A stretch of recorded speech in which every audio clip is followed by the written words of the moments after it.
ذکر میں کچھ اذکار ایسے ہیں جن کی قرآن و سنت میں کثرت کے ساتھ وصیت کی گئی، اور اگر انسان ان اذکار کی روزانہ پابندی کرے تو بہت سی پریشانیوں، غموں، تکلیفوں، بیماریوں اور گناہوں سے بچا جا سکتا ہے۔ یہ ذکر قلعہ ہے، محفوظ قلعہ۔ جب انسان اللہ کا ذکر کرتا ہے تو ایک محفوظ قلعے میں آ جاتا ہے۔ کس کس چیز سے قلعہ ہے؟ کس کس شر سے؟ ہر پریشانی، غم، تکلیف، بیماری، گناہ، ان سب چیزوں سے محفوظ ہو جاتا ہے۔ کون سے ہیں وہ ذکر؟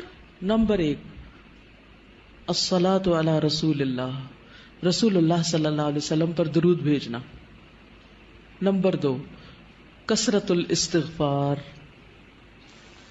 ہر غم سے نجات مل جاتی ہے انسان کو جب انسان استغفار کی کثرت کرتا ہے۔ یا ذا الجلال والاکرام کی کثرت، رسول اللہ صلی اللہ علیہ وسلم نے اس کی تاکید کی ہے کہ کثرت سے یا ذا الجلال والاکرام پڑھا کرو۔ آج ہم میں سے کس نے کتنی دفعہ پڑھا؟ شاید ایک دفعہ بھی نہ پڑھا ہو۔ تو اس کی عادت ڈالیے، جو میں آپ کو 5 ذکر بتانے لگی نا، ڈیلی میک شور کہ آپ یہ کرتے ہیں، چاہے کچھ دفعہ ہی کریں۔ تھوڑا شروع کریں گے، زیادہ کی بھی عادت ہو جائے گی انشاءاللہ، لیکن اس کا فائدہ بہت زیادہ ہوگا۔ فائدہ یہ کہ آپ بہت سے غموں اور پریشانیوں سے نکل آئیں گے۔ جب ان سے نکلیں گے تو آپ کو وقت بچنے لگے گا، اور وہ وقت آپ مزید انویسٹ کر سکتے ہیں ذکر ہی میں۔ پہلا کیا ہے؟ درود شریف۔ دوسرا استغفار۔ تیسرا یا ذا الجلال والاکرام۔ آپ نے فرمایا الظو، اس کو زیادہ کر لو، لازم کر لو۔ اور اس میں واقعی بہت بڑا راز ہے، کیونکہ اس میں اللہ کے 2 ناموں کو خاص کیا گیا ہے۔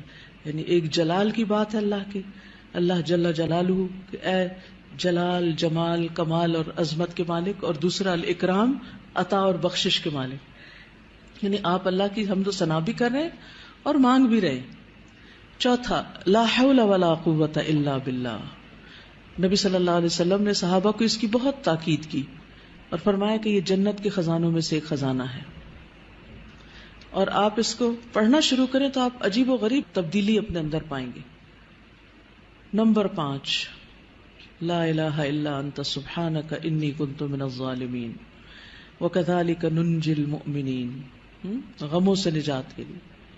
اور پھر سبحان اللہ والحمد للہ ولا الہ الا اللہ واللہ اکبر ولا حول ولا قوة الا باللہ، سبحانک اللہم وبحمدک اشہد ان لا الہ الا انت استغفرک واتوب الیک۔ السلام علیکم ورحمۃ اللہ وبرکاتہ۔